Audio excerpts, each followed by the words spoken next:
안녕하세요. 저는 30대고 일하면서 아이를 키우는 워킹맘이에요. 여러분은 살면서 이 사람은 진짜 나랑 악연이다라고 생각했던 사람이 있으신가요? 저는 악연이라는 단어만 봐도 바로 생각나는 사람이 있습니다. 그 사람 때문에 제 삶을 버리고 싶었던 적도 여러 번 있었어요.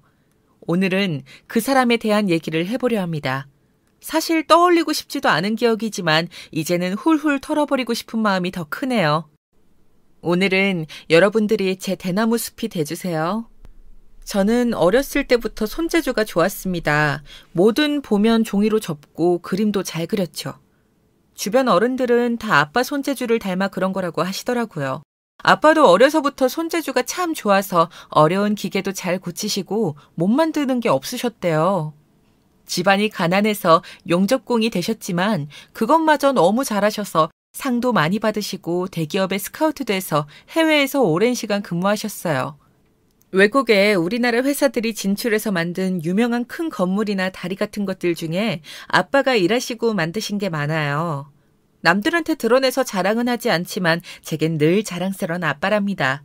하지만 아빠 없이 오랜 세월 떨어져 사니까 자주 전화통화도 하고 카톡도 하지만 가족의 빈자리에 마음이 허하더라고요. 게다가 아빠가 물려주신 그 손재주 때문에 그렇게 미움을 사고 괴롭힘을 당할 줄은 정말 몰랐습니다. 순수 미술을 전공하고 싶었지만 아시다시피 미술은 돈이 너무 많이 들잖아요. 멀리 계시는 아버지가 풍족하게 돈을 보내주셨지만 더 부담을 드리긴 힘들어서 미술과 관련된 컴퓨터 디자인 학과를 갔고 알아주는 회사의 디자이너로 들어갔습니다. 경험 삼아 출품했던 디자인들이 상을 받아서 좋은 회사에 들어갈 수 있었어요. 하지만 일한 지 3년쯤 되니 마음이 점점 더 허무하고 번아웃이 오더라고요. 그러다 옆에서 절 계속 챙겨주던 제 사수랑 그만 눈이 맞아 버렸어요. 참 따뜻하고 자상한 사람이어서 이 사람과 결혼하면 참 행복하겠다는 생각에 주저없이 결혼을 진행했습니다. 아니, 세상에 평온하기만 했던 제 일상이 무너지는 것 같더라고요. 절대 다시는 마주치고 싶지 않았던 그 얼굴을 상견례 자리에서 보게 됐어요. 믿어지지가 않더라고요. 남자친구 여동생이라고 소개받은 그 자리에는 고등학교 시절 저를 그렇게나 괴롭히던 그 아이, 현주가 앉아 있었습니다. 저절로 고개가 수그러지고 손이 덜덜 떨렸습니다. 남자친구는 제가 상견례 자리라 긴장해서 그런 줄 알고 계속 밝은 분위기로 바꾸려고 했지만 제 표정은 굳어서 풀리지가 않았어요. 시어머니 되시는 분은 제가 많이 긴장한 것 같다며 부드럽게 웃어주셨어요. 그 미소는 너무나도 따뜻하고 인자해 보이셨어요. 아, 다행이다. 웃는 얼굴이 참 고우시네 했는데 그 순간 현주가 자기 엄마한테 귓속말을 하더라고요. 인자하게 웃던 표정이 묘하게 일그러진 건 저만의 착각일까요? 엄마는 내가 어릴 때 병으로 돌아가셨고 이모 집에 고1까지 같이 살다가 제가 고등학교 2학년 때 지방으로 내려가시는 바람에 그때부터 혼자 자취를 했습니다. 혼자가 익숙하지만 늘 외로움에 마음이 허했죠. 그래서 주변 친구들한테 사랑받고 싶은 마음에 이것저것 액세서리를 만들어서 선물로 주기도 하고 그려달라고 하는 그림들을 그려주고 용돈도 조금씩 벌고 그랬어요. 그런데 그게 소문이 나면서 미술반 애보다 그림을 더 잘 그린다느니 배우지 않아도 미대 입시하는 애보다 훨씬 잘 그린다며 소문이 났어요. 심지어 그런 말을 제가 하고 다녔다는 말까지 돌았죠. 하필 그게 우리 반 깡패 현주의 심기를 건드리게 될지는 꿈에도 몰랐어요. 그렇지 않아도 현주는 부족한 실력으로 미대 입시를 준비하느라 스트레스가 머리 끝까지 올라가 있었는데 전 그냥 끄적거린 그림인데 아이들이나 선생님까지 감탄하니까 눈이 돌아버린 거였어요. 미술 시간에 그린 풍경화가 선생님 마음에 꼭 든다셔서 드렸는데 선생님께서 저 몰래 그걸 대회에 출품하셨더라고요. 제가 상까지 받게 되면서 현주는 결국 뒤집어졌어요.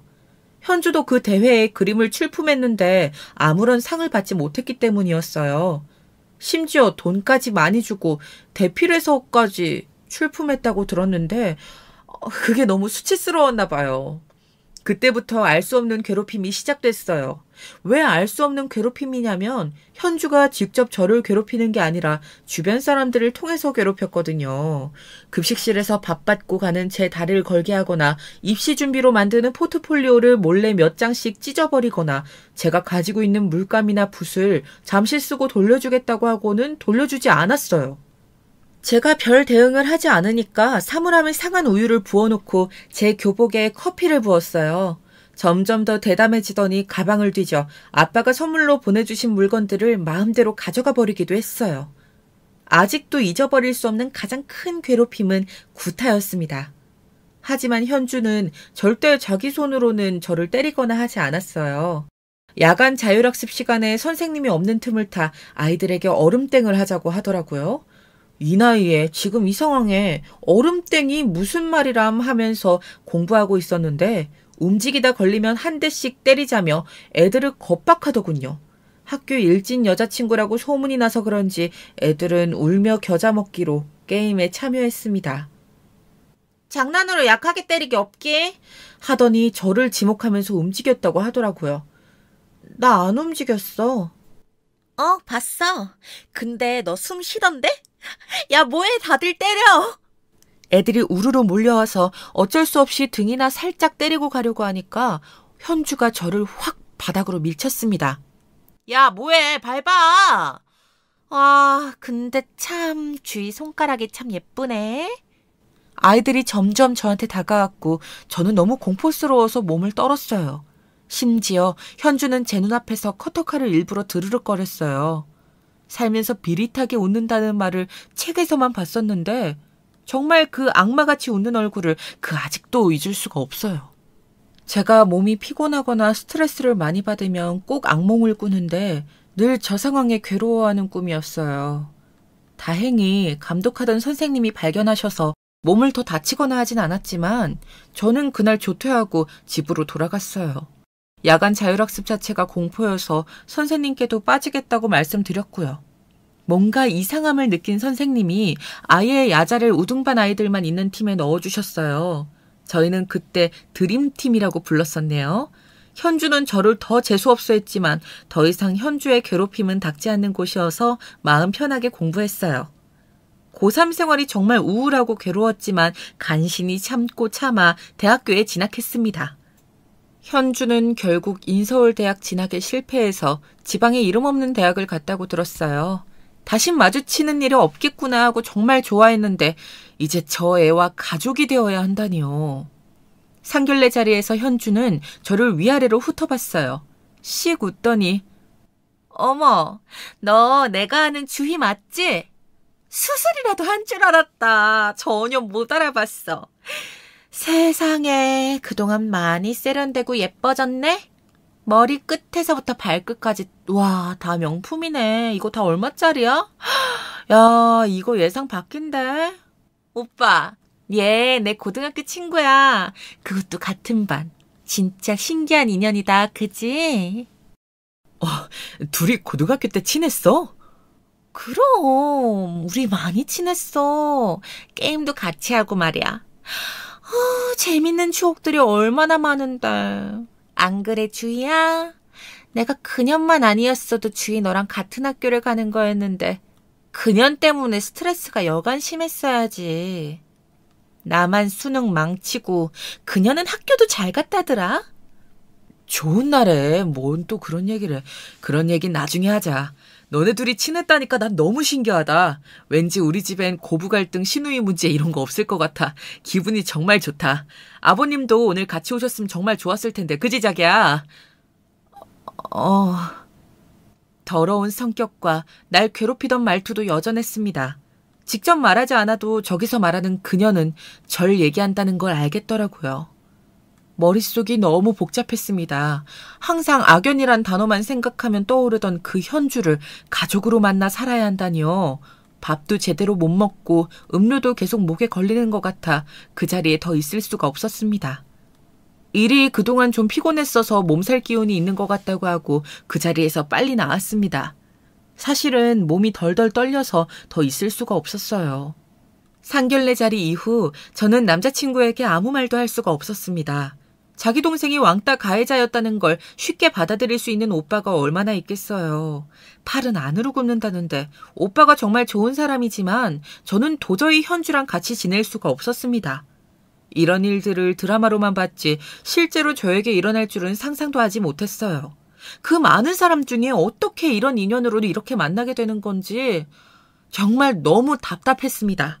정말 몇 번이고 다시 생각해봤지만 가족이 되는 건 무리라는 판단이 들었어요. 남자친구도 상견례 이후 자기를 피하는 제가 이상했던지 애써 불안한 기색을 감추고 빨리 결혼하고 싶다는 말만 되풀이하더라고요. 마음을 정했던 저는 결혼은 없던 것으로 하자고 했어요. 남자친구는 계속 이유를 캐물었고 결국 동생과 있었던 일에 대해서 다 이야기했습니다. 과거의 상처가 아직도 트라우마로 남아서 도저히 남자친구랑 결혼 못하겠다고요. 주희야, 잠시만. 나 네 말 믿어. 현주 걘 그러고도 남을 애야. 하지만 결혼은 나랑 하는 거고 우리 따로 나와서 사는 거니까 부딪힐 일 별로 없을 거야.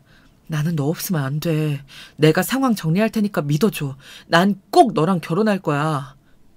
전 남자친구의 저 확신에 찬 말에도 아무 대답을 할 수 없었어요. 그런 제 모습을 보고 남자친구는 바로 집으로 가는 것 같았어요. 그리고 남친은 집에서 식구들이랑 싸우고 난리가 났었나 봐요. 여동생에게 주희한테 사과하라고 난리를 친 거죠. 다음 날 남자친구 어머니와 여동생이 같이 회사로 찾아왔습니다. 저는 만나고 싶지 않다고 했지만 로비에서 계속 기다리시는 바람에 어쩔 수 없이 내려갔어요. 우리 아들이 너 아니면 다른 사람이랑은 절대 결혼하기 싫다는구나. 제발 다시 생각해보련. 네가 어렸을 때 상처를 많이 받았겠지만 우리 딸도 그때 입시 때문에 스트레스가 정말 심했단다. 결국 현주는 대학도 실패했지만 그래도 너는 좋은 학교도 가고 이렇게 멋진 회사도 다니고 있잖니. 지금부터라도 좋은 사이로 바뀔 수 있지 않을까? 현주는 그러고 싶다고 하던데 주인이가 제발 마음을 바꿔다오. 어제의 적이 오늘의 동지가 되기도 한다잖아. 나는 네가 꼭 내 며느리가 됐으면 좋겠다. 현주도 많이 반성하고 있어. 오빠한테 혼나서 어제 하루 종일 울었단다. 그러니 꼭 다시 한번 생각해봐라 얘야. 주희야, 내가 그때 너를 좀 많이 질투하고 심술이 나서 툴툴거렸던 것 같아. 정말 미안해. 내가 아무리 노력해도 잘 안 되는 걸 너는 노력 없이 쉽게 이룬다고 생각하니까 나도 모르게 너한테 몹쓸 짓을 많이 한 것 같아. 그러니까 옛날 일은 잊고 이제 우리 다시 사이좋게 잘 지내자. 내가 정말 잘할게. 두 분 말씀 잘 들었습니다. 저 생각 좀 해보고 다시 말씀드릴게요. 주희야, 내가 정말 미안해. 네가 예전부터 고등학교 시절에 정말 힘들었다고 지나가듯이 몇 번 얘기했던 게 다 내 동생 때문이었다니. 정말 미안하고 부끄럽다. 하지만 결혼은 나랑 하는 거잖아. 나를 믿고 다시 생각해주면 안 될까? 사실 지금 엄마는 내 친엄마가 아니야. 어릴 적 내 친부모님들이 교통사고로 돌아가셔서 가엾게 생각하신 큰아버지가 날 큰아버지 호적에 올려서 양자로 저 집에 들어갔거든. 고아원보다는 좋다고 생각했지만 큰아버지가 지병으로 일찍 돌아가시고 난 후에 큰어머니는 나를 물주로 삼으셨어. 매달 150만 원씩 생활비 달라고 하시고 여동생까지 내가 다 케어해야 했어. 현주가 친 사고들까지 뒷수습은 항상 내가 다 해야 했지. 정말 눈앞이 캄캄하고 사는 게 아니었어. 결혼은 생각할 수도 없었는데 너는 내가 살면서 처음으로 내 사람이었으면 좋겠다고 생각한 사람, 결혼까지 생각한 사람이야. 저 사람들 때문에 널 잃을 수는 없어. 제발 나를 믿고 나랑 결혼해주면 안 될까? 현주는 정말 죽을 정도로 싫었지만 오빠는 정말 좋은 사람인데 마음이 너무 아팠어요. 오빠도 정말 많이 힘들었겠네요. 지금까지 어떻게 버텼어요? 딱 하나만 약속해줘요. 앞으로 어떤 상황이 되더라도 내가 하는 말 전적으로 믿어줘요. 나도 오빠한테 절대 거짓말하지 않겠다고 약속할게요. 그 모녀가 뭐라고 하든지 내 말만 믿어주면 난 오빠랑 결혼할게요. 신중하게 생각해보고 얘기해줘요.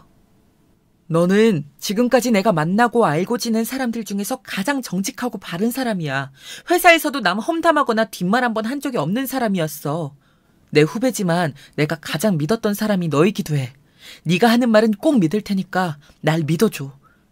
그럼 나도 약속할게요. 오빠를 늘 믿을게요. 하지만 오빠가 내 말을 믿어주지 않으면 나 바로 이혼할 거예요. 신뢰가 없는 부부관계는 유지할 필요가 없으니까요. 알겠어. 널 꼭 영원히 아끼고 사랑할게. 날 믿어줘서 고마워. 결국 그렇게 결혼은 진행됐습니다. 급하게 진행되는 결혼식을 참석하려고 부랴부랴 아버지가 사우디에서 귀국하셨어요. 아빠는 나이가 많으셨지만 현장에서 계속 일을 하셔서 다부진 몸에 구릿빛 피부로 오셨는데 시누이가 뒤에서 크크거리며 웃는 소리가 들렸어요. 시골에서 농사 짓다 온 거야 뭐야? 촌스러 진짜. 저는 애써 무시하고 아빠 품에 안겼어요. 눈물부터 나더라고요. 아이고, 우리 딸 아직 애네. 결혼식에 안 늦으려고 진짜 급하게 날라왔는데 정말 다행이다, 이서방. 우리 딸 잘 부탁하네. 난 지금까지 우리 딸 하나만 보고 살았어. 나한테 정말 귀한 딸이네. 내 생각해서 사고 한번 안 치고 정말 착실하고 열심히 살아온 우리 딸 꼭 끝까지 아껴주게 하고 남편의 손을 꼭 쥐고 신신당부를 하셨어요. 굳은 살이 박힌 아버지의 두터운 손을 잡고 입장하는데 정말 만감이 교차하더라고요. 나를 위해서 그 먼 나라까지 가셔서 돈을 버시고 고생만 하셨는데 이제 이렇게 계속 옆에서 아빠랑 살고 싶다는 생각이 들었습니다. 아빠, 이제 한국 들어와서 살면 안 돼? 나 이제 결혼하는데 아이 낳고 할 때 아빠가 있었으면 좋겠어. 나 그동안 진짜 많이 외로웠어, 아빠. 그렇지 않아도 슬슬 일하던 거 후배들 물려주고 한국으로 들어올 생각이었어. 가서 정리도 좀 하고 돌아올게. 나도 이제 한국 음식도 그립고 사람도 그렇고 손자 손녀도 봐야지. 아빠 노릇은 잘 못해도 할아버지 노릇은 잘할 테니까. 알았지? 그렇게 많은 사람의 축복을 받으면서 결혼식을 잘 치렀습니다. 하지만 신혼여행을 갔다 오자마자 역시나 현주는 본색을 드러내기 시작했습니다. 이 망할 시누이는 제가 가지고 있는 모든 걸 다 탐내고 일을 다니는 것도 시기 질투를 하더군요. 말도 안 되는 괴롭힘들이 다시 시작됐습니다. 저희가 없는 틈에 저희 집에 들어가려고 도어락을 마음대로 누르다가 이웃 주민 신고로 경비 아저씨한테 걸리기 일쑤였어요. 그래도 비번은 절대 알려주지 않았습니다. 그리고 한 번은 저랑 남편이 다니는 회사에 한 자리 마련해달라고 하더군요. 그 나이 먹도록 백수로 있는 건 자기 탓인데 왜 우리를 괴롭히는지. 요즘 그런 학연 지연이 통하는 시대도 아닌데 끊임없이 욕을 하더라고요. 남편도 저도 시누이 연락을 피했더니 심지어 회사 사무실까지 찾아와서 괴롭히기 시작했습니다. 이런 시누이를 회사에 취업시켜줬다가는 회사에서도 괴롭힘을 당할 게 뻔한데 전 절대 들어줄 마음이 없었죠. 회사까지 찾아와서 난리치는 걸 보다 못한 팀장님이 전 그러면 포트폴리오라도 가져와 보라고 하셨어요. 실력이 되면 알바로라도 써주시겠다고요. 시누이 실력을 전 잘 알고 있었기 때문에 차라리 잘 됐다 생각했어요.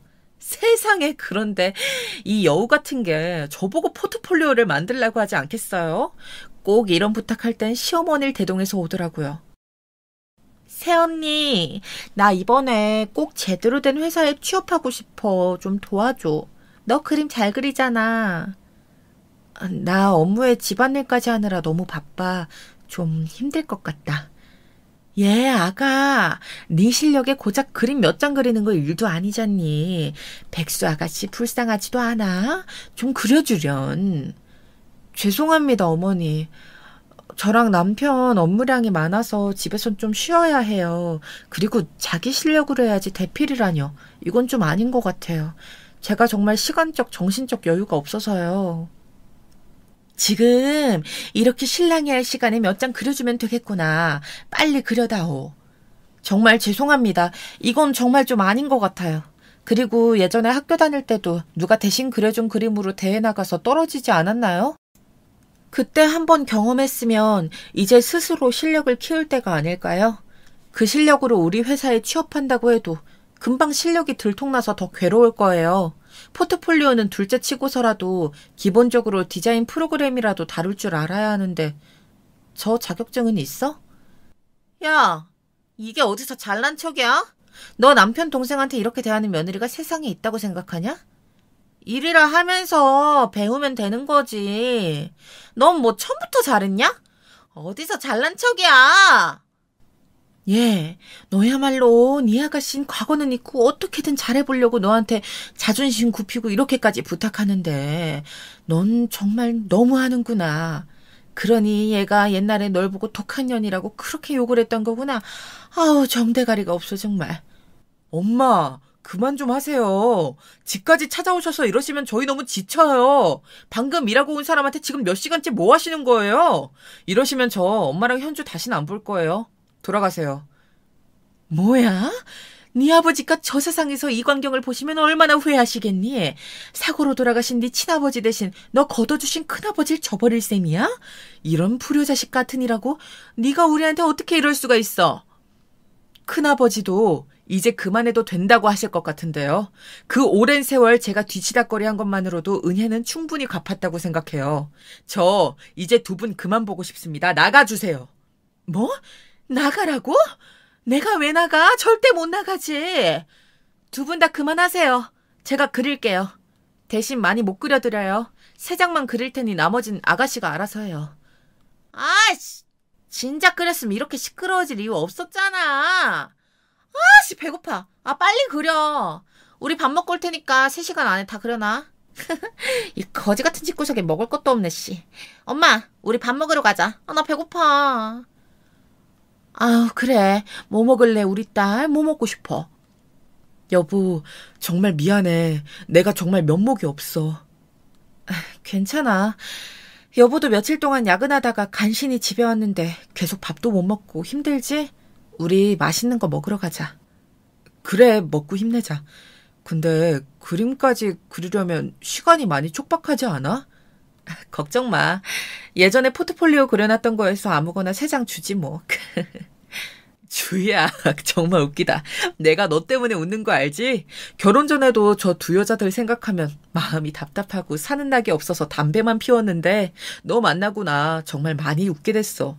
너랑 만나고 담배 끊어서 너 나 담배 피는 줄도 몰랐지. 결혼하고 따로 사는 게 정말 축복이란 생각이 든다. 우리 그냥 더 멀리 이사 갈까? 내가 돈 더 많이 벌어서 저 사람들 자주 못 올 대로 이사 가자. 보안 철저한 대로. 이런 상황 정말 답 없지만 정말 고맙고 미안해. 됐어. 우리 빨리 그림만 추려놓고 맛있는 거 먹으러 가자. 뭐 먹지? 고기? 회? 오늘은 그럼 우리 자기 좋아하는 연어 먹으러 가자. 난 장어 먹고 가자. 당신 장어 좋아해? 응? 음흉하기. 근데 웃긴 건 저희 팀장님이 포트폴리오를 보자마자 제가 그린 그림인 걸 알아보셨다는 거예요. 하긴 몇 년을 같이 일했는데 제 그림 솜씨를 모를 리가 없으셨죠. 와, 현주씨, 그림 솜씨가 대단한데요. 아니, 어쩜 이렇게 주희씨랑 그림체나 느낌이 똑같지? 아무리 가족이라지만 신기하네. 현주씨, 이 사과 그림 포트폴리오에 그린 대로 내 앞에서 똑같이 그려봐요. 네? 똑같이 지금 그리라고요? 제가 도구를 안 들고 와서요.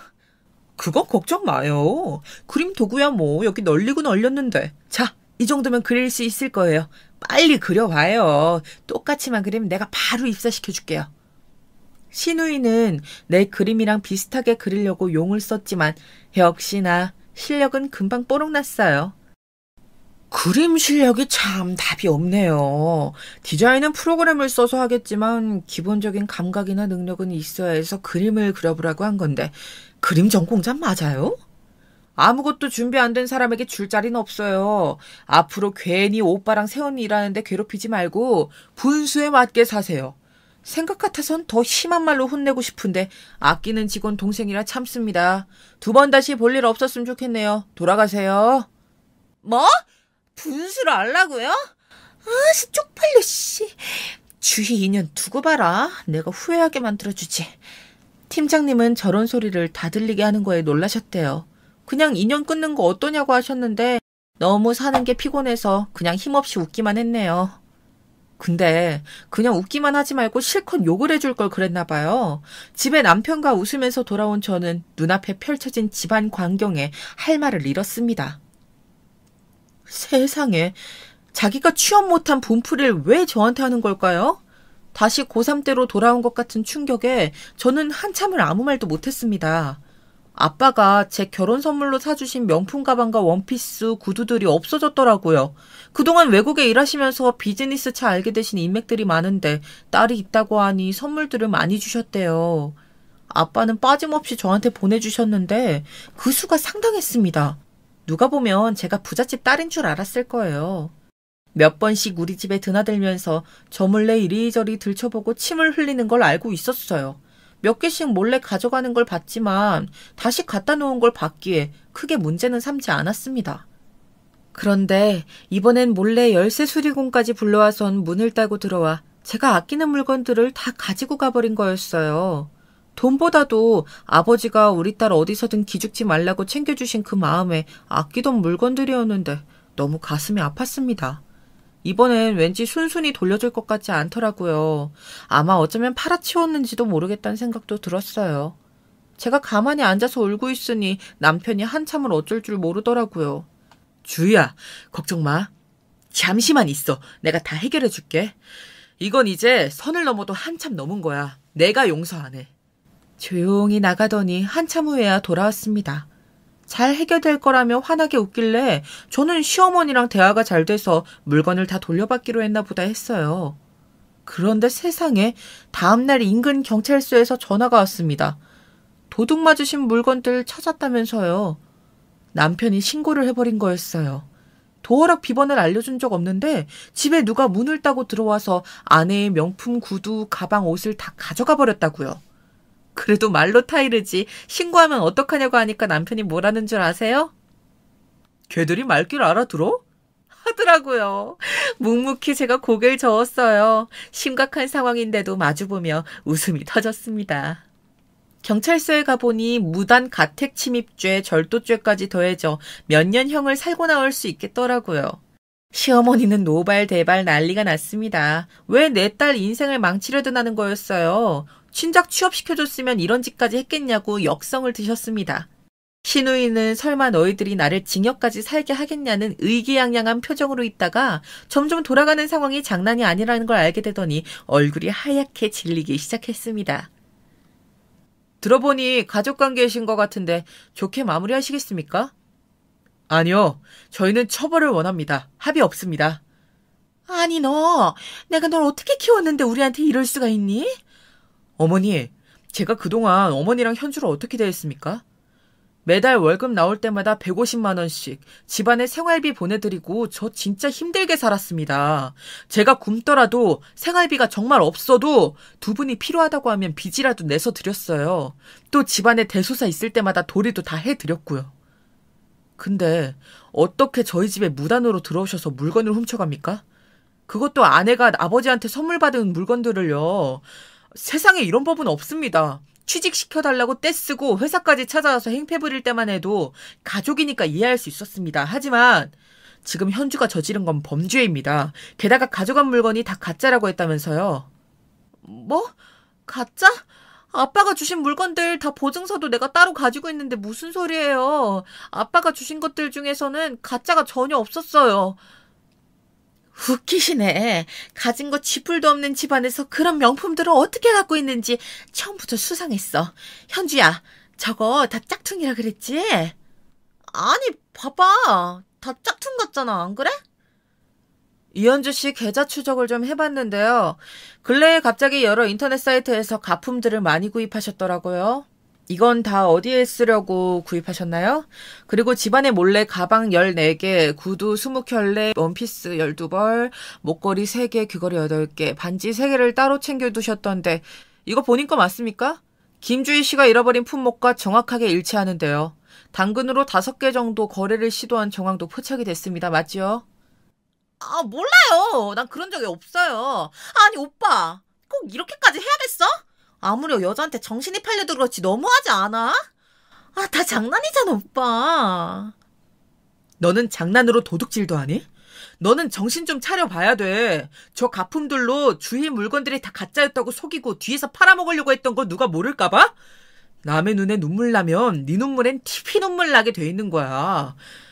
고등학교 때부터 그렇게 괴롭혔다더니 약속은 다 어기고 사람을 왜 이렇게 괴롭히는 거야, 정말. 난 너 봐줄 마음 없어. 콩밥 먹고 나와. 어차피 당장 할 일도 없으니까 교도소 가서 정신 좀 차려. 거기 들어가면 기술도 알려준다고 들었어. 얘, 하나밖에 없는 여동생 범죄자 만들면 안 되잖아. 내 얼굴 봐서라도 용서해다오. 얘, 세아가 네 한편 좀 말려봐라. 오빠, 내가 잘못했어. 잘못했다고. 한 번만 봐줘. 한 번만. 이리저리 고성이 오가는데 갑자기 머리가 핑 돌았어요. 아, 왜 이렇게 어지럽지? 하다가 정신을 차려보니 응급실이더라고요. 자기야, 정신이 들어? 의사 선생님이 자기 그동안 정말 힘들었을 거라는데 왜 말을 안 했어? 몸은 괜찮아? 나 완전 괜찮아. 뭔가 푹 자고 일어난 느낌인데? 그동안 일하느라 신경 쓰고 집안일에 신경 쓴다고 뭐 좀 피곤했나 봐. 나 죽을 병이래? 여보, 우리 엄마 아빠 된대. 자기 임신 벌써 6주 차래. 아무것도 몰랐어? 정말? 나 아무것도 몰랐어. 어쩐지 안 먹던 것들도 갑자기 맛있고 엄청 졸리더라. 세상에 내가 엄마라니 진짜 믿어지지가 않는다. 근데 현준 어떻게 됐어? 감방에 쳐넣어달라 그랬어. 어허, 서방님아. 우리 동글이 다 듣는다. 그냥 풀어줘. 대신 우리 집엔 이제 절대 오지 말라고 하고 어머님도 마찬가지고 나 그 사람들 때문에 스트레스 안 받고 싶어. 그래도 되겠어? 그렇게 널 괴롭혔는데. 네가 하라는 대로 할게. 나도 이제 그 사람들 안 보고 싶어. 애도 생겼으니까 그동안 지원해주던 것도 다 끊을 거야. 그냥 우리 애기만 보고 잘 키우고 살자. 사랑해 자기, 사랑해 동글아. 근데 왜 동글이야? 당신 닮았을 거니까. 뭐? 나만 닮나? 경찰서에 시어머니와 시누이가 같이 철창 안에 있는데 참 보기가 민망하더라고요. 시어머니는 저와 남편 얼굴을 보자마자 제발 꺼내달라고 사정사정 하더라고요. 다시는 너희 집 물건 허락 없이 가져가거나 하지 않겠다고요. 동네 소문날까 두려우니 제발 좀 꺼내달라셨는데 현주는 아직 정신을 못 차린 것 같았습니다. 이번이야 마지막입니다. 이렇게 풀어드리는 건요. 다만 지금까지 해드렸던 경제적 지원은 앞으로도 없을 겁니다. 저도 제 가정이 생겼고 이제 제 아이도 생겼으니까요. 사진 멀쩡하신 두 분은 알아서 생계를 유지하셔야 할 겁니다. 오빠 진짜 미쳤어? 여자 때문에 머리가 확 돌아버린 거 아니야? 오빠가 나랑 엄마한테 어떻게 이래? 갑자기 일을 하라니 무슨 일을 하냐고. 나 절대 못해. 너네 집에 쳐들어가서 그럼 같이 살 거야. 책임져. 계속 그러면 접근금지 명령 신청할 거야. 너도 그 나이가 됐으면 몸이 아픈 것도 아닌데 네 손으로 돈 벌어서 살아가야 하지 않을까? 네 엄마는 네가 부양해 이제. 나는 앞으로 내 가족 돌보기에 바쁠 테니까. 그리고 다시 우리 집에 찾아오면 그땐 징역 살게 될 줄 알아. 나한테 경제적 지원을 받아야겠다고 한다면 지금 징역 살러 들어가는 수밖에 없을 거야. 징역 살긴 싫었나 봐요. 두 삐죽거리던 입이 조용해지더라고요. 3개월쯤 됐을 때 몸이 많이 힘들어서 회사에 휴직계를 냈어요. 회사에서 인정받는 저였기에 다들 아쉬워했지만 아기를 힘들게 하고 싶지 않았고 제가 준비된 상태로 맞이하고 싶어서 휴직을 결정했습니다. 집에서 아빠랑 영통도 자주 하고 좋았는데 또 가만히 쉬고 있으니까 또 손이 근질근질 하더라고요. 아기 베넷저고리도 만들고 명기저귀가 좋다고 해서 기저귀만 한 200개 만든 것 같아요. 남편은 쉬라고 휴직계 쓰게 했더니 기저귀 공장을 차렸다며 웃더군요. 제발 쉬라고 했는데 한동안 조용하던 이 몹쓸 인간들이 또 찾아오기 시작했어요. 네 남편이 생활비를 보태주지 않아서 상황이 몹시 힘들게 됐다. 사는 게 힘들다. 눈앞이 캄캄하다. 뭐 그런 내용들이었습니다. 직접 만나진 않고 인터폰으로만 얘기했는데 자꾸 찾아와서 저렇게 얘기하니까 옆집에도 방해가 되는 것 같아 피신을 좀 가기로 했습니다. 남편이 또 많이 걱정할 거 알아서 가죽공예를 배우러 다닌다고만 했어요. 사촌오빠가 잡생각이 날 때는 손을 열심히 움직이는 게 최고라고 추천해 주더라고요. 제가 또 한 손재주 하다 보니 카드 지갑, 장지갑 만드는 것에서 시작해서 가방, 남편 차 키링 등 별의 별걸 다 만들기 시작했어요. 거기서 수다도 떨고 만들다 힘들면 휴식도 좀 취하고 하니 스트레스도 안 받고 너무 좋았습니다. 한 달쯤 배웠을까요? 남편이 퇴근하고 올 시간이 되어 밥 준비하려고 집에 돌아가는 길에 전화 한 통을 받았어요. 얼마 전 또 소란 피웠던 인근 경찰서였어요. 시어머니가 또 오셔서 상간녀, 상간남 잡아달라고 떼쓰고 계시니 이리로 좀 와보셔야 할 것 같다더군요. 갑자기 낯선 상황에 어안이 벙벙한 표정으로 경찰서에 갔더니 세상에 남편, 시어머니, 시누이까지 다 있더라고요. 그래, 이제 왔네. 저 여우 같은 게 착한 우리 아들을 꼬셔가지고 우리 사이를 다 이간질시키고 게다가 임신한 몸으로 바람까지 피우고 있다니까요. 글쎄, 저런 건 그냥 콩밥 좀 먹어야 돼요. 너도 사람들 다 보는 앞에서 망신 좀 당해봐라 어디. 경찰 양반, 증거도 여기 다 있으니까 저것도 유치장에 쳐넣어버려요. 빨리. 아니, 이제 모함까지 하시나 봐요? 우리 주변에 얼씬 말라고 경고했을 텐데요. 어쩌다 또 이런 짓까지 하시는 거예요? 뭐? 이런 짓? 그건 우리가 하고 싶은 말이야. 착한 우리 오빠 꼬셔서 우리랑 이간질 시킨 나쁜 년아. 게다가 바람을 피워. 네가 더 발뺌할 수 있을 것 같아? 오빠, 이것 봐. 이 여자가 가죽 공방 다닌다면서 남자랑 이렇게 놀아나고 있었다고. 세상에, 사진에는 제가 공방 소파에서 누워서 쉬고 있는 모습, 어떤 남자와 웃으면서 대화하는 모습, 제가 손을 다쳐 남자가 밴드를 발라주는 모습, 제가 더워하니까 그 남자가 부채질해주는 모습, 과일 먹여주는 모습까지 다양하게 찍혀 있었어요. 와, 조용하다 했더니 이제 파파라치까지 하고 계셨어요? 어디 탐정 취업이라도 했니 너는? 그 부지런함으로 취업을 하면 정말 빨리 승진할 텐데. 참. 여보, 나 믿지? 나 아니야. 임신한 몸으로 무슨 바람을 피우겠어. 당신한텐 심심해서 공방 간다고만 말했는데 며칠 동안 저 여자들이 계속 집으로 찾아왔었어. 당신이 돈 안 보내니까 너무 힘들다고 계속 찾아오고 괴롭히더라고. 이웃집에 너무 민폐라서 그것도 피할 겸 공방 나갔던 거야. 공방 사장님은 내가 임산부니까 잘해주신 게 다야. 뭐? 웃기고 자빠졌네. 우리 아들, 너 지금 속고 있는 거야. 우리 착한 아들한테 어쩌다 저런 여우 같은 게 붙어가지고 너 임신한 거 우리 애들의 아니지? 말해봐. 사진 속에 저 남자 자식 아니야? 임신하자마자 남편 몰래 다른 남자랑 저런 짓거리를 하고 있었다니 정말 어이가 없네. 경찰 양반, 이런 불결한 여자가 남편을 속이고 다른 가족 사이를 이간질하고 사기까지 치고 다니는데 이런 사람이 감옥 가야 하는 거 아니겠어요? 좀 가둬놔요. 아니, 아주머니 진정 좀 하세요. 상황이 뭐 어떻게 된 거야 이거. 여보, 나 자기 믿고 싶은데 이런 사진들이 있으니까 나도 좀 혼란스러워. 이 남자는 뭔데 이렇게 당신한테 다정하게 이러는 거야? 걱정하지 마. 자기 걱정한 일 한 번도 한 적 없어. 내가 증명할게. 증명 같은 소리 안 해. 거짓말쟁이 말 믿지 마, 오빠. 나 진짜 나 부끄러워서 이렇게까지 안 하려고 했는데 정말. 나 전화 좀 할게. 진영 오빠. 잠시만 좀 와줄 수 있어? 전에 말했던 그 시어머니랑 시누이 때문에 문제가 좀 생겼어. 여기 어디냐면 30분쯤 신랑인 후에 도착한 우리 공방 선생님이 경찰서를 아주 뒤집어 놓으셨어요. 주희야, 무슨 일이야? 오빠, 시어머니랑 시누이가 오빠랑 나랑 불륜하는 사이래. 상간남 데려오라고 난리라서 어쩔 수 없이 지금 불렀어. 미안해. 미친 거 아니야? 임산부인 너한테 어떻게 그런 누명을 씌워? 누구십니까? 저 주희 이종사촌 오빠입니다. 저희 어렸을 때부터 한 집에서 살았어요. 제가 한동안 시골에서 살았고 잠시 외국 유학 나가 있는 사이에 주희가 결혼해서 가족들끼리 인사할 시간이 없었네요. 애가 계속 답답해하고 집에 있기 싫다고 하길래 가족 공예 한번 해보라고 했는데 이게 말이나 됩니까?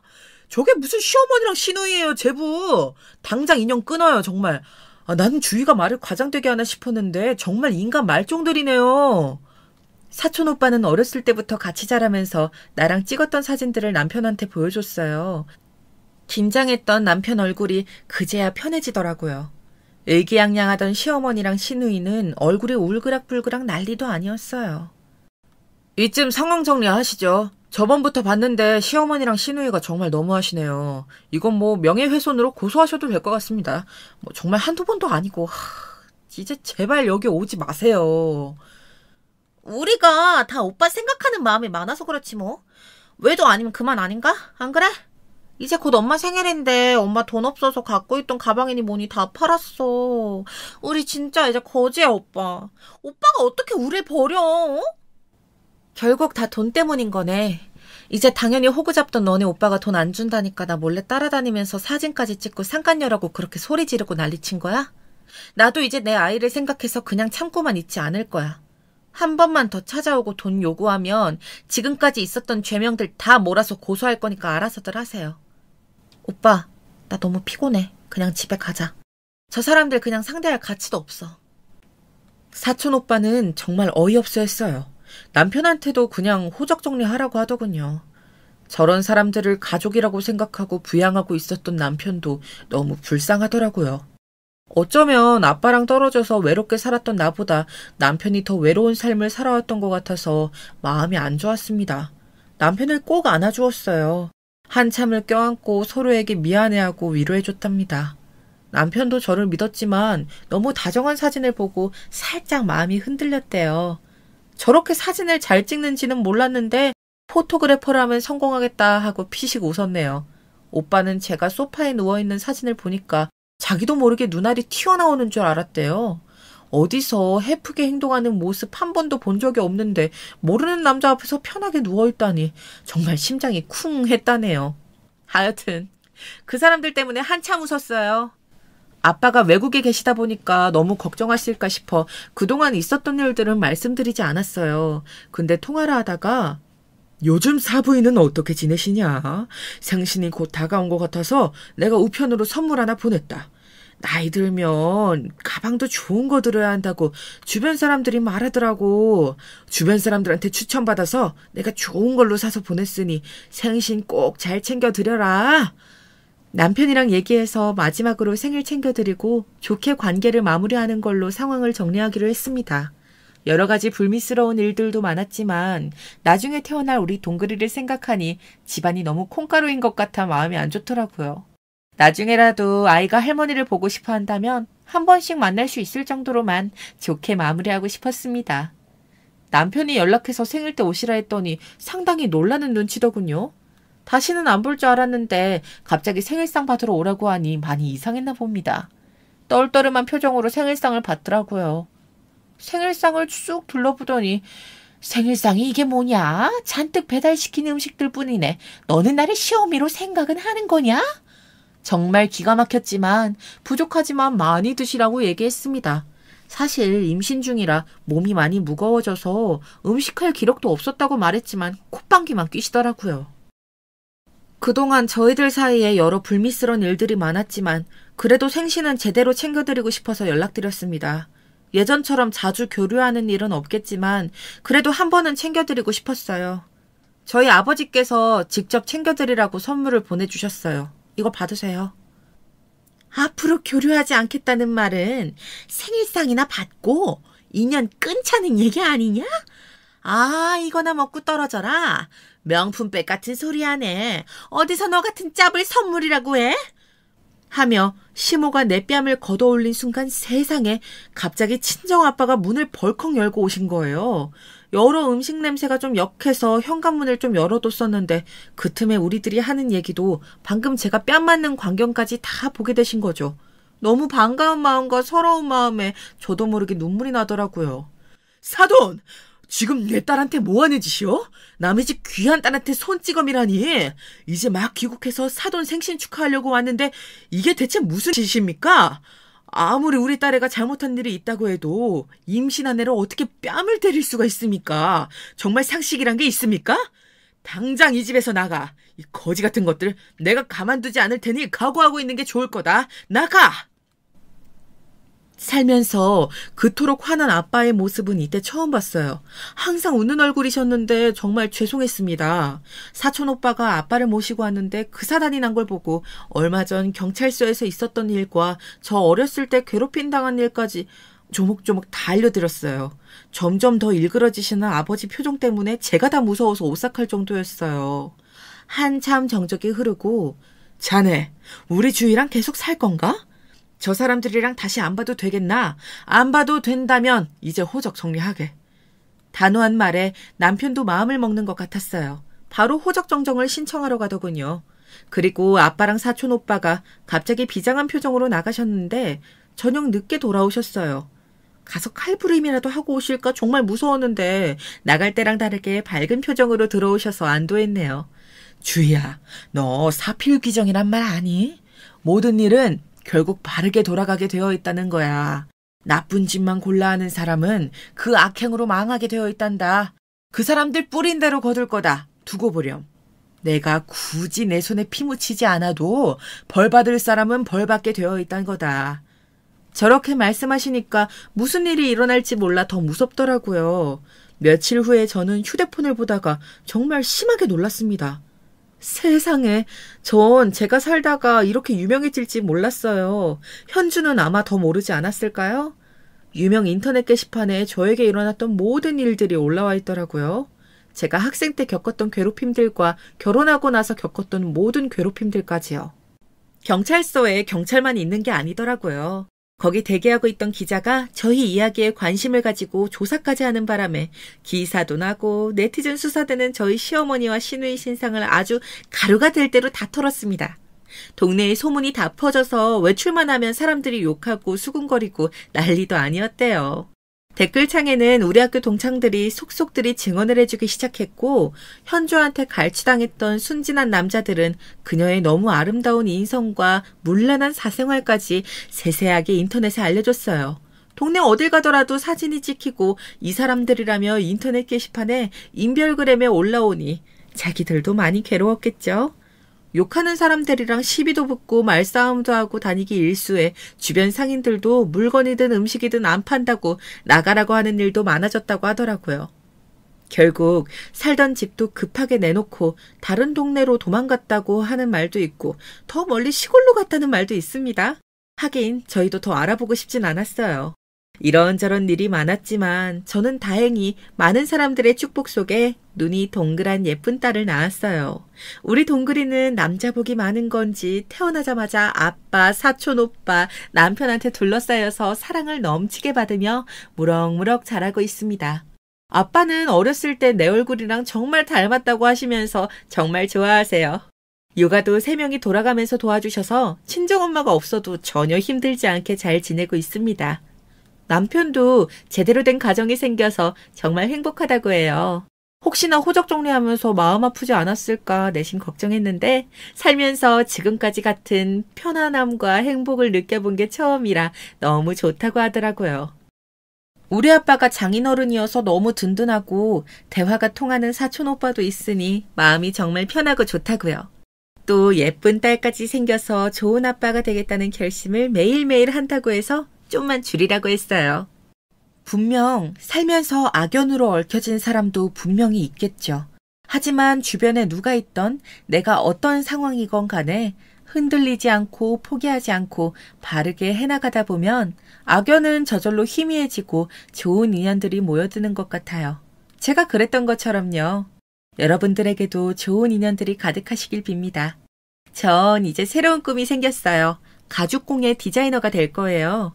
예전엔 제가 가진 재능 때문에 오해도 받고 괴롭힘도 당했지만 이제는 이 재능으로 다른 사람들에게 행복을 느끼게 해주고 싶어요. 새롭게 편리한 디자인들로 세상을 풍요롭게 하고 싶어요. 내가 가진 재능으로 남 또한 행복해지는 게 정말 보람된 것 같아요. 그래서 꾸준히 연습하고 있답니다. 여러분도 주변에 좋은 사람들과 함께 이 빛나는 하루를 포기하지 마세요. 저도 오늘 행복한 이 하루를 꼭 놓치지 않으려고요. 제 사연 들어주셔서 감사합니다. 안녕하세요. 저는 명상센터를 운영하고 있는 마흔을 바라보는 여성이에요. 명상센터라면 생소하시겠지만 쉽게 말해 마음을 비우고 일상생활을 편안히 할 수 있도록 도와주는 그런 센터입니다. 요즘은 다양한 정신적 질병을 가진 분들이 찾아와 주시고 있는데요. 제가 이 명상에 관심을 갖게 된 이유도 오늘 들려드린 얘기와 꽤나 관련이 있답니다. 아마 오늘 제 이야기를 들으시면 깜짝 놀라실 분도 있을 거고 실화냐 되물으실 분들도 있으실 텐데요. 놀랍게도 실화랍니다. 그럼 제 이야기를 한번 시작해 볼게요. 저는 한번 이혼을 한 전적이 있습니다. 20대 초반 아무것도 모르는 시절 저를 쫓아다니던 동네 오빠에게 푹 빠져 결혼까지 갔더랬죠. 정신 차리고 보니 결혼식 치르고 신혼집이랄 것도 없이 시댁살이를 하고 있었네요. 저를 쫓아다니던 동네 오빠였던 남편은 당시 좋은 말로 하면 한량, 건달 같은 사람이었는데요. 그런 면을 모르고 만났던 건 아닙니다. 다만 꾸준하게 저를 좋아해주고 가난한 환경에서 자라 곧잘 놀림거리가 되었던 저를 지켜주려는 모습에서 호감을 느껴왔어요. 그런데 사람은 변하지 않는단 말이 있잖아요.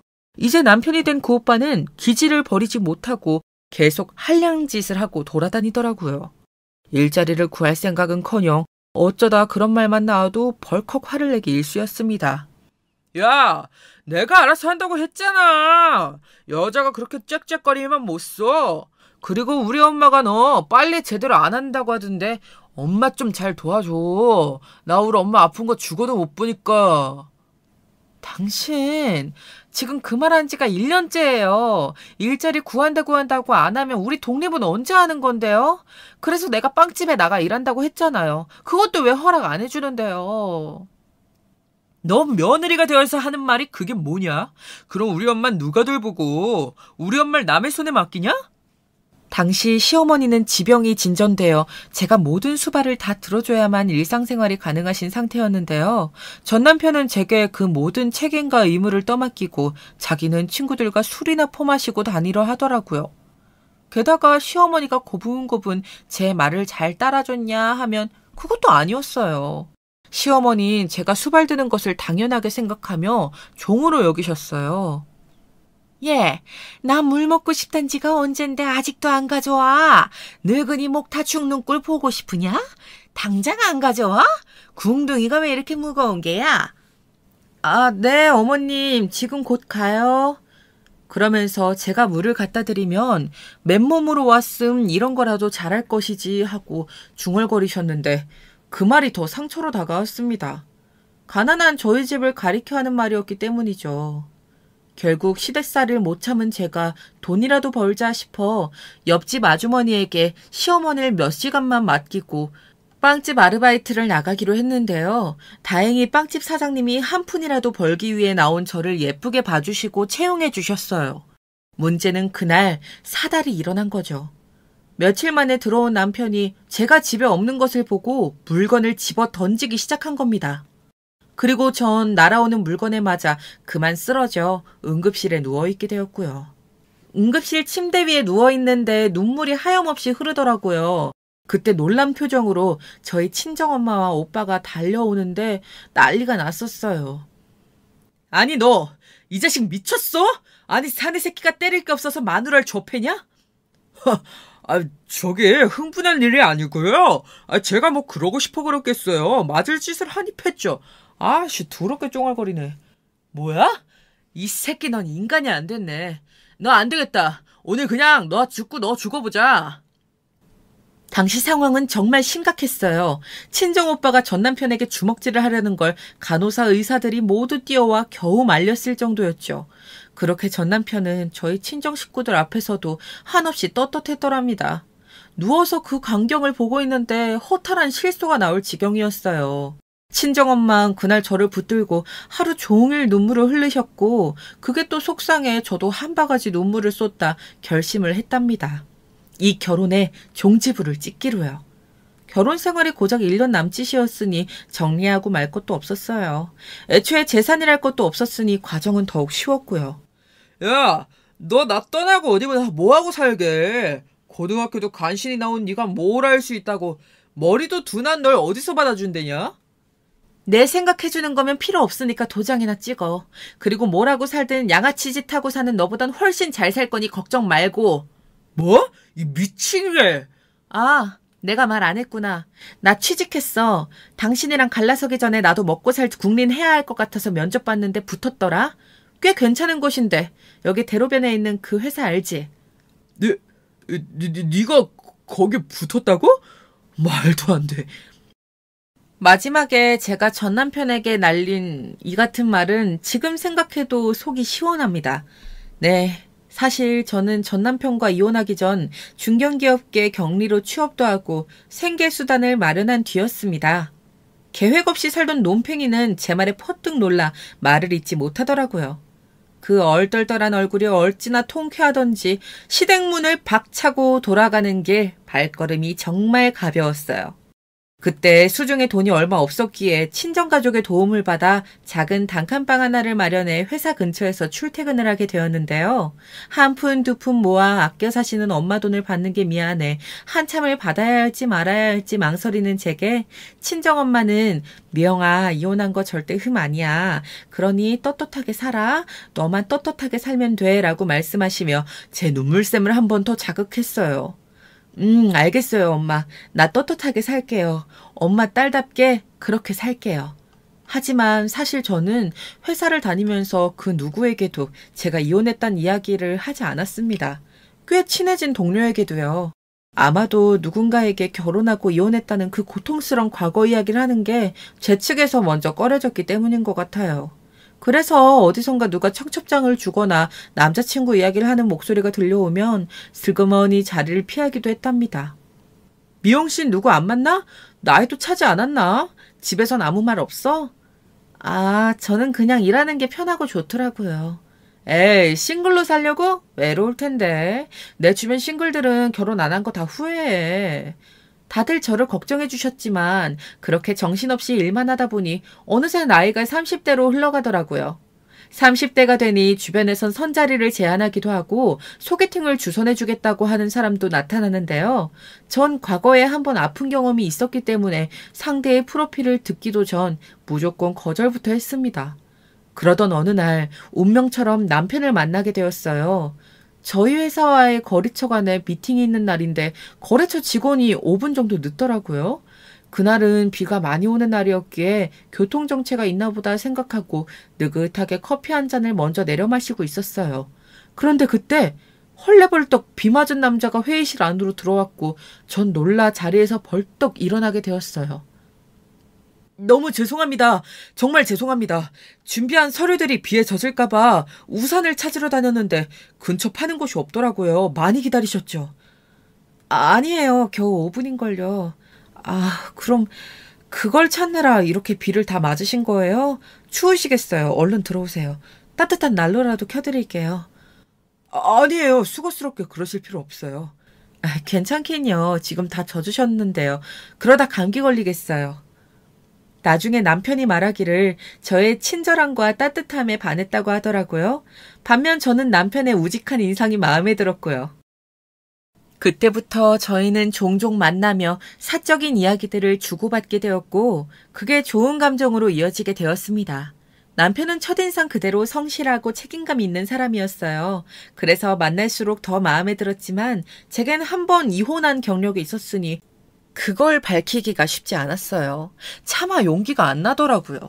그러다 어느 날 서로의 마음을 확인한 이상 이젠 정말 말을 해야겠다 싶어 술을 먹고 쥐어 짜내듯 말하게 되었어요. 사실 나 한 번 결혼을 했다 이혼을 했었어. 지금까지 민수 씨 만나면서 말 못해 미안해. 두려워서 말 못하고 있었어. 그래도 우리가 연인이 되기 전에 말해야 한다고 생각했어. 부담스럽다면 여기서 그만둬도 괜찮아. 나 각오하고 있어. 전 내심 당연히 거절을 생각하고 있었는데 남편의 대답은 예상 외였어요. 처음엔 무척 놀란 듯 했지만 잠시 침묵을 지키더니 절 보고는 괜찮아. 나한테 뭔가 숨기는 게 있는 것 같다는 느낌은 들었어. 이런 거일 줄은 몰랐는데 이혼한 게 흠도 아니고 난 받아들일 수 있어 하며 거뜬히 감당할 수 있다고 말하더라고요. 그때 문득 이혼한 게 흠도 아니라고 하셨던 저희 친정엄마의 말씀이 떠올랐어요. 엄마가 생각나서 그런지 괜스레 눈물이 나 왈칵 복받쳐 엉엉 울고 말았습니다. 이후 남편과 저는 빠르게 연인의 단계로 진입하여 결혼 이야기가 오가기 시작했지요. 하지만 역시나 제 마음은 또 한 번 출렁거렸습니다. 바로 남편의 가족, 제겐 시부모님 되실 분들 때문이었는데요.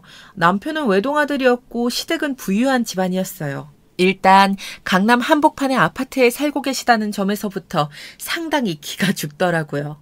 시어머니는 학원에서 피아노 선생님을 하셨다 지금은 집에서 쉬고 계시고 시아버지는 집안 대대로 내려오는 사업을 하신다고 하셨어요. 남편을 낳고 키워주신 좋은 분들이시겠지만 이런 좋은 집안에서 한 번 결혼한 며느리를 선뜻 좋아하실 리 없잖아요.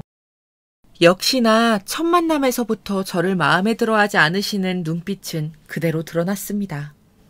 이혼을 했다고 들었는데요. 왜 이혼했는지 물어봐도 될까? 아가씨 입으로 직접 듣고 싶은데. 아, 네. 전 남편이 상당히 공격적인 사람이었어요. 일자리도 찾지 않아 생계도 어려웠고요. 나중엔 저를 때리는 상황까지 가서 그래서 어쩔 수 없이 이혼을 하게 되었어요. 아이고, 성질이 못된 사람이었구만. 이혼하길 잘했네요. 빨리 벗어나 다행이에요. 그나저나 우리 민수 짝으로는 딱이네. 잠시만요. 근데 그게 진짜 이유라는 걸 우리가 어떻게 알 수 있죠? 네? 아니, 아가씨가 거짓말하는지 안 하는지 우린 알 수 없지 않나 이 말이죠. 뭐 마음만 먹으면 우리 아들이랑 결혼하기 위해 충분히 거짓말할 수도 있는 거고. 아, 거짓말 아니에요. 맹세코 정말 아니에요. 시어머니는 음대를 나오신 분답게 우아하고 고상한 말투를 유지하며 가슴에 날이 박히는 말들을 하셨어요. 제가 거짓말을 할 수도 있다며 의심해 볼 필요가 있지 않냐고 하시길래 증명할 수 있다고도 했어요. 끔찍한 기억이었지만 전 오래전부터 핸드폰 사진첩에 가지고 있었던 서류 한 장을 보여드렸죠. 제가 남편에게 맞아 큰 상해를 입었다는 의사의 소견서였어요. 그래도 난 영 믿기지가 않네. 아니, 그렇잖아요. 요즘에 워낙 못 믿을 사람들이 많으니까 사기꾼이 괜히 나오겠어요? 하지만 그럼에도 시어머니는 계속해서 의심을 거두지 못하셨고 분위기가 삽시간에 얼어붙어 버렸죠. 저 역시 여기서 얼른 벗어나고 싶다는 생각뿐이었어요. 그런데 그때 화 한 번 못 내는 사람이라 생각했던 남편이 얼굴이 불그락풀그락해지더니 엄마, 지금 뭐 하시는 거예요? 이 사람 앉혀놓고. 그건 너무 무례하신 말씀이잖아요. 저희 그만 가볼게요. 제가 이 사람 볼 면목이 없네요. 하고는 제 손을 잡고 자리를 박차고 일어나더라고요. 남편은 밖으로 나와 저만 믿으라며 어떻게든 자신이 해결할 거라는 말만 되풀이했어요. 하지만 저는 일단 시어머니와 첫 단추부터 잘못 깨어졌다는 생각에 마음이 무척 심란했습니다. 의심을 거두지 못하는 시어머니를 도무지 어떻게 해야 할지 해결책이 안 보여 가슴이 답답했죠. 그런데 그러던 어느 날 시어머니로부터 반가운 연락이 온 거였죠. 내가 김장김치를 했는데 너무 많아서 네가 좀 도와주면 좋을 것 같은데 시간 괜찮니? 아유, 무리한 부탁이려나? 아유, 무리한 부탁이긴요, 어머님. 금방 갈게요. 갑자기 시어머니가 김장김치를 했다며 저에게 도움을 요구하시더라고요. 다시 한번 저를 보고자 하시는 건가 싶어 저는 당시 회사에서 일이 많았음에도 불구하고 뒷일을 다 제쳐두고 바로 시댁으로 달려갔어요. 그런데 펼쳐진 상황은 황당무계했어요. 시어머니는 재료만 턱 올려놓고 아무것도 하지 않은 채 TV를 보고 계시더라고요. 그러면서 고무장갑을 제게 던지며 말하셨어요. 예, 너 김장 해봤지? 시댁살이 했으면 당연히 해봤을 거 아니니? 한번 야물딱지게 묻혀봐라. 어디 솜씨 좀 보자. 아, 이거 테스트야, 테스트. 테스트요? 그래, 며느리 테스트란다. 한번 마음에 들게 해보렴. 아, 갑자기 테스트라니 당황스러운데요. 그러자 시어머니는 김장김치는 항상 며느리와 담그는 게 자기의 소망이자 바람이었다며 이걸 통과해야 며느리 자격이 주어질 거라고 하시는 겁니다. 그 말에 어쩔 수 없이 김장을 시작했어요. 그런데 배추의 양이 엄청났습니다. 이걸 어느 세월에 다 하라는 건지 하는 중간중간 손이 너무 아파 혹시라도 도와주실까 싶어 어머니 쪽을 흘긋 쳐다보았지만 TV를 보며 깔깔 웃는 소리만 들을 뿐 부엌으로 올 기색은 보이지 않더군요. 돕기는커녕 TV를 보시며 통화를 하시는데 그 내용이 저를 가리키는 것 같아 상당히 불쾌했어요. 그럼 미자노도 알다시피 내가 아들을 참 곱게 키웠어. 나도 그렇게 자랐고 우리 친정이 부유했잖니. 그럼 당연히 내 며느리는 부유한 집에서 곱게 큰 사람이어야지. 흙탕물에서 자란 사람이면 되나? 온실 속 화초처럼 곱게 자란 큰 사람이어야지. 아, 무엇보다 순결해야 하고 맨 마지막에 순결해야 한다는 말을 유독 크게 발음하시는데 제 착각인 건지 모르겠지만 이상하게 기분이 나쁘더라고요. 그날 결린 어깨를 두드리며 겨우겨우 마무리를 해나갈 때쯤에서야 오셔선 아, 맛은 괜찮네. 그래, 다음에도 좀 부탁한다. 김치는 가져갈 생각하지 말고 내가 우리 외갓집 친척들이랑 나눠 먹을 거거든. 라고 하시더라고요. 어떻게 드시려고 이 많은 김치를 하나 싶었는데 알고 보니 친척분들 것까지 모조리 저를 시키신 거였더라고요. 그러면서 수고비까진 기대하지 않았지만 저녁을 먹고 가라느니 하는 말을 기대했는데 일절 그런 말씀이 없으셨습니다. 저도 속이 상했죠. 고생은 제가 다 했는데 그에 대한 보상은 하나도 받지 못한 기분이었으니까요. 그런데 이뿐만이 아니었어요. 집에 갈 채비를 하자 시아버지께서 마침 들어오셨는데 시어머니께서 마치 이 많은 김장을 혼자 다 하신 것처럼 말씀을 하시더군요. 여보, 내가 김치 좀 해봤는데 먹어봐요. 수육이랑 같이 먹으면 딱이겠죠? 아이고, 이걸 당신이 다 했을 리는 없고 우리 예비 며느리까지 와서 도와준 거야? 당시 시아버지는 저를 어느 정도 받아들이시는 분위기였기에 좋게 봐주고 계셨는데요. 시어머니는 그 말을 단칼에 자르시더라고요. 어머, 우리 예비 며느리가 너무 곱게 자랐나 봐요. 이런 건 잘 못하겠다 하더라고요. 내가 했어요, 여보. 얼른 식사해요. 이왕 있으니 같이 하지. 아가, 너도 얼른 와서 앉아라. 아니에요. 쟤는 가야 한다네요. 친구랑 약속이 있어서 바쁘다나 봐요. 내가 거절을 당했다니까요. 실로 어처구니 없는 장면이 눈앞에 스쳐 지나가는데 차마 시아버지 앞이라 항변도 못했어요. 시아버지께서 뭔가 이상한 분위기를 감지하시고 저를 그냥 보내는 게 미안하셨던지 다음번에 꼭 식사 자리를 하자고 말씀하시는데 나오자마자 화가 울컥 솟더라고요. 제가 왜 이런 취급을 당해야 하는지 분하고 억울했죠. 그 이후에도 시어머니의 악의적인 심부름은 계속되었어요. 아주 가볍고 사소한 심부름조차도 시켰다는 게 문제였습니다. 시어머니께서 먹는 비타민 약을 사오라는 심부름부터 커피가 마시고 싶으니 꼭 스타벅스에 가서 사오라는 심부름까지 시켜대며 돈 한 푼 주지 않으시더군요.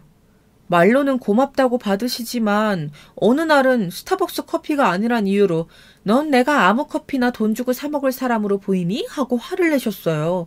너무 당황스럽더라고요. 이 모든 것이 마치 우리 아들과 엮이지 말란 말을 행동으로 보여주고 계신 듯 했어요. 그러던 어느 날은 저도 이제는 못 참겠다 싶어 심부름을 부탁하는 문자가 왔을 때 심부름거리는 들지 않고 시어머니 댁으로 달려갔어요. 이번엔 바카스를 사달라는 심부름이었는데 도착하자마자 제가 빈손이라는 것에 시어머니 상당히 불쾌하시더군요. 왜 빈손이니? 네가 먹으면서 오기라도 한 거야? 아님 붕어머리라 중간에 까먹기라도 했니? 어머님, 심부름 시키시는 건 좋은데 이렇게 막무가내로 부탁하시면 곤란해요. 어머, 내가 뭘 어쨌다고 그러는 거니? 너 사람 참 이상하게 만드는데 뭐 있구나.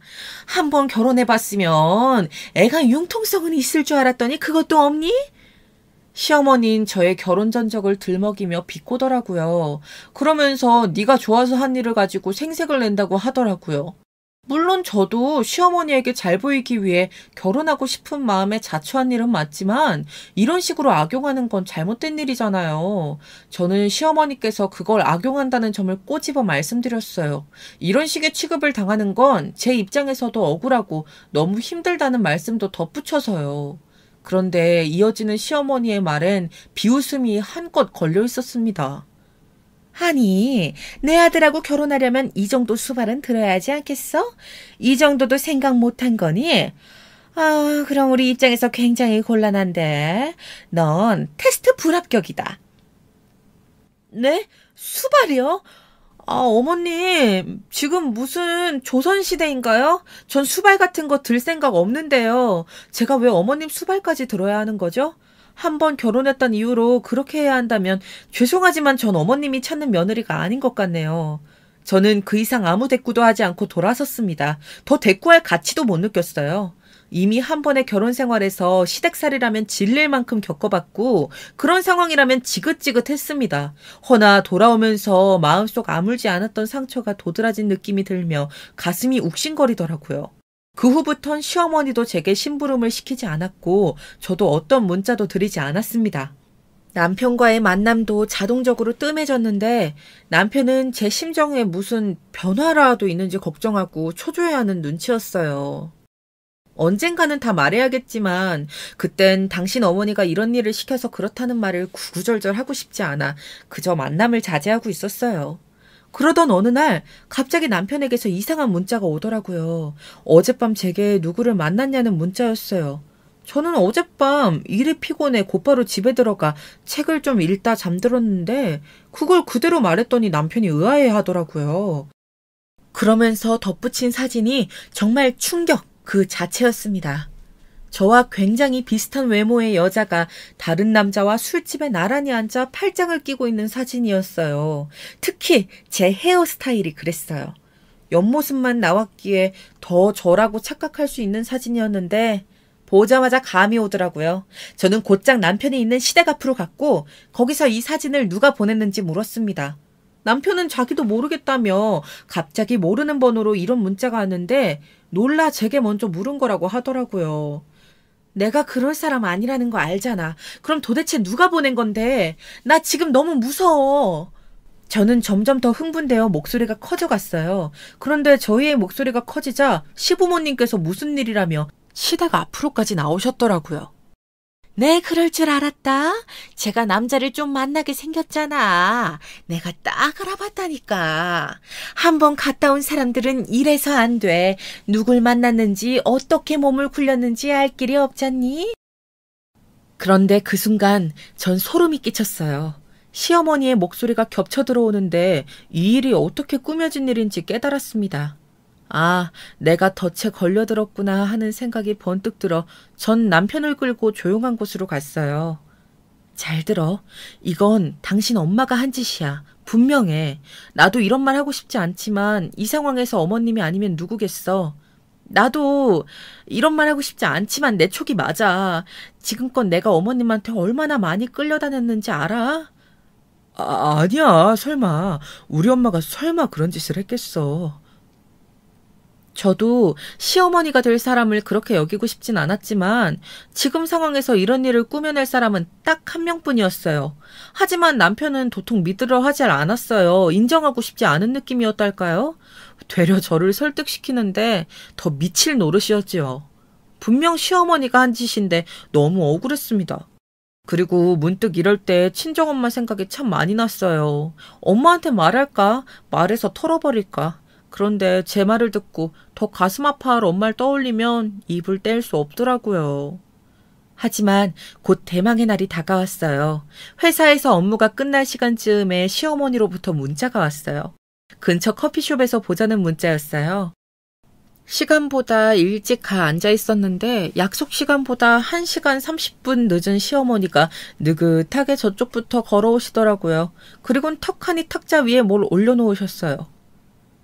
전 드라마 같은 그 장면이 제게 일어날 거라곤 단 한 번도 상상치 않았기에 보고도 믿을 수가 없었답니다. 이게 뭔가요? 뭐긴 뭐야. 눈치가 없어도 더럽게 없는 것 같아서 그냥 돈으로 준비했다. 내가 네 얼굴 봐서 험한 말은 안 할게. 돈 액수는 세어봐도 돼. 근데 네 수준에 이 정도 돈이면 충분할 거다. 보아하니 지금 다니는 회사에서 별다른 직책도 아니고 혼자 먹고 살 돈만 근근히 벌고 있는 것 같은데 그 돈이면 해외여행도 다녀올 수 있다. 그러니 내숭 떨지 말고 받아라. 아, 그리고 한마디 더 하자면 상품도 새 상품이 좋잖아? 나는 사람도 그렇다고 봐. 우리 아들 짝으로 헌 상품 드리는 거 우리 집안의 수치야. 내가 말을 따로 안 했지만 난 내내 화초처럼 자란 사람이다. 내 아들도 그렇게 키웠고. 그런 내 아들에게 더러운 흙먼지 묻히는 거 싫다. 붕어 대가리라도 내 말 알아들었지? 순간 머릿속이 백지장처럼 새하얘졌습니다.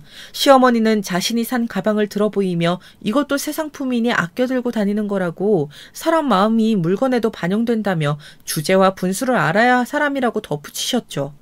지금 생각하면 왜 그 말을 그대로 듣고 있었는지 후회가 된답니다. 정말 가당치도 않는 말이었는데 말이죠. 주제를 알라고요? 어머님, 제가 한번 이혼했다는 게 그렇게 잘못된 일인가요?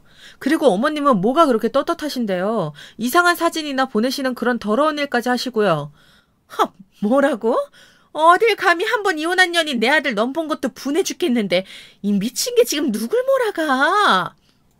그리고 내가 보냈으면 네가 뭘 어쩔 건데. 너같이 어디 한번 굴렀다 온 더러운 것이. 그때 시어머니는 다시금 고상함을 유지하고 있던 가면 속 진짜 얼굴을 드러냈습니다. 소리를 버럭 지르며 돈봉투에 있는 돈을 탈탈 털더니 제 얼굴로 집어 던진 것이었어요. 헌 상품이란 말을 들은 것도 억울한데 돈으로 뺨을 맞는 기분이란 이로 말로 표현할 수가 없었죠. 그런데 제가 그때 선택한 건 가만히 당하고 있는 게 아니었어요. 저는 어머니께 민수 씨와의 진심을 다해 만나고 있고 어머니가 말리셔도 계속 만나야겠다 말했습니다. 어디서 그런 용기가 나왔는진 모르겠지만 반오기로 그런 말을 주절거렸던 것 같아요. 그리고 시어머니는 그런 제 행동에 더 화가 나 이번엔 물잔을 들어 얼굴에 뿌리려 들었어요. 속으론 막아야 한다고 생각했지만 저도 모르게 눈을 감았고요. 그때 예상치 못한 사람이 나타났어요. 남편이었답니다. 엄마, 지금 이게 무슨 짓이에요? 이 돈들은 뭐고? 남편은 돈봉투만 보고도 이미 상황을 파악한 듯 했습니다. 엄마가 오늘 미영이랑 잘 얘기해 본다고 해서 좋은 소식을 기대하고 온 건데 돈봉투를 주시러 오신 거였어요? 어쩐지 그래서 미영이 얼굴이 안 좋았네요. 엄마, 겨우 이런 사람이었어요? 사진도 엄마가 보낸 거예요? 아니 아들아, 나는 그런 게 아니고 저 오해란다. 네가 뭔가를 오해한 것 같아. 나 다 들었어요. 남편은 기가 찬 얼굴로 시어머니를 향해 날카로운 말을 쏘아대더니 급기야 일을 저지르고 말았습니다. 바로 결혼을 허락해주지 않으면 부모와 인연을 끊겠다는 말이었죠. 갑작스런 말에 저도 너무 놀라 당황했지만 남편의 의지는 상당히 확고했어요. 이후에도 남편은 아예 부모님 집에 나와 살며 연락 한 통을 하지 않더라고요. 정말 이래도 되나 싶었지만 저를 존중하지 않는 부모님에게 오히려 더 실망했다며 결심을 무리지 않았어요.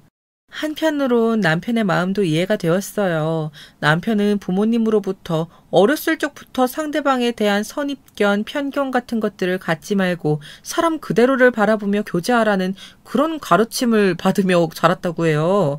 정직함이 우선이고 교양을 항상 최우선시하며 자라라는 그런 가르침이요. 그런데 정작 우리 엄마가 그런 사람이었다니 믿기지가 않아. 난 어떻게든 당신과 결혼할 거야. 남편이 강경하게 나오니 시어머니는 백기를 드는 심정으로 결국 결혼을 허락해 주셨는데 그때 제 마음은 반반이었습니다. 이 결혼을 계속 끌고 가도 될지 아니면 다시금 생각해봐야 할지 이런 시어머니를 모시고 살 자격이 없었기 때문에요. 남편이 시댁과는 보고 살지 않아도 된다고 말해주지 않았다면 상견례까지는 결코 가지 못했을 겁니다. 남편은 먼저 저희 집에 와서 굉장히 싹싹하게 굴어 이미 친정 식구들의 점수를 따놓았어요. 당시 제가 어떤 마음고생을 하고 있었는지 몰랐던 친정엄마는 그저 해맑게 웃으시며 남편 손을 꼭 잡아주셨고요. 그때의 기억도 사실 제 결정에 한몫했답니다. 우리 딸이 사실 혼자 저리 살까봐 걱정이 많았는데 이제야 마음이 놓여요. 고마워요. 그리고 잘 살아줘요. 우리 딸 힘들게 살았어요. 제가 잘하겠습니다. 허락해 주셔서 너무 감사합니다, 어머님. 친정오빠 역시 남편 될 사람이 듬직해 보인다며 지지해 주었습니다. 전번 같은 논팽이가 아니라 안심이라면서요. 이미 오빠는 토끼 같은 딸 2명을 데리고 살고 있었는데 제 결혼에 대해 내색하지 않았지만 꽤나 걱정하고 있었거든요. 그렇게 친정가족들의 축복을 받으니 제 마음 한켠에서도 잘한 결정이란 생각이 들었습니다. 시댁은 무시하고 살면 된다고 스스로 위안하면서요. 그런데 시간이 흘러갔게 된 상견례는 그 전날부터 위장장애를 일으킬 정도로 공포로 다가왔습니다. 시한폭탄 같은 시어머니가 무슨 말을 할지 무슨 행동을 저지를지 몰랐기 때문이에요. 머릿속에 온갖 잡다한 상념으로 일이 손에 안 잡힐 지경이더군요. 그리고 이날 정말 기가 막힌 일이 일어났어요. 제가 생각한 것과는 다른 방향으로요. 어머, 너 명숙이 아니니? 아니, 어떻게 여기서 다 만나니? 세상에 이런 우연도 있다니. 그래. 성미지? 오랜만이네. 시어머니에게 깍듯하게 인사하며 웃어 보이던 친정엄마께서 갑자기 시어머니를 보고 놀라시더니 이름을 부르시는 겁니다. 그의 시어머니는 너무나 어색한 웃음으로 화답하셨고요. 알고 보니 시어머니와 저희 친정엄마는 중학교 동창이셨다고 해요. 당시 고향 동네에 중학교가 몇 개 없어 전교생이 두루두루 아는 사이였는데 그래서 시어머니와도 3년 내내 말을 트고 지낸 사이였다고 하셨어요. 상견례 자리의 화제는 곧바로 그 동네 이야기라든지 중학교 선생님들 이야기들로 넘어갔습니다. 친정엄만 시종일관 반가워하셨습니다. 그런데 이때 이상한 건 시어머니의 얼굴이었죠. 시어머니는 마치 음식에 취한 듯 어딘가 내내 불편하신 기색이었어요. 엄마, 어디 아프세요? 얼굴이 왜 이렇게 하얘요? 아니다, 그런 거. 신경 쓰지 마세요, 사부인. 아니, 성미라 불러야 하나? 헷갈리네. 그러니까 존칭 쓰기도 어색한데 우리끼리 있을 때만 녹는 게 낫지 않을까? 어쩌면 좋으려나. 그러게? 아유, 근데 왜 이렇게 배가 아프지? 아이고, 어디가 아프니? 긴장해서 그런가?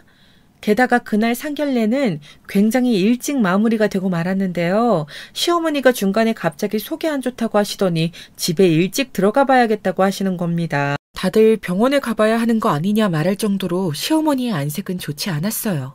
어쩔 수 없이 시아버지의 부축을 받으며 시어머니가 배를 움켜잡고 떠나셨고 그날은 그렇게 일찍 자리가 접히게 되었습니다. 저와 남편도 새삼 놀라 다시금 이 일을 되짚어보게 되었지요.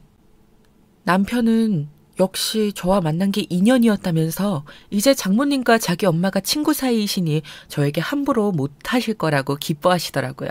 엄마는 나중에 상견례 자리가 파하고 저에게 따로 연락을 하셨는데 어쩐지 상견례 때의 밝은 분위기와는 달리 약간 걱정하는 말투셨어요. 엄마, 오랜만에 동창 만나고 반가우셨겠어요. 근데 난 아까 너무 놀랐지 뭐예요? 그래.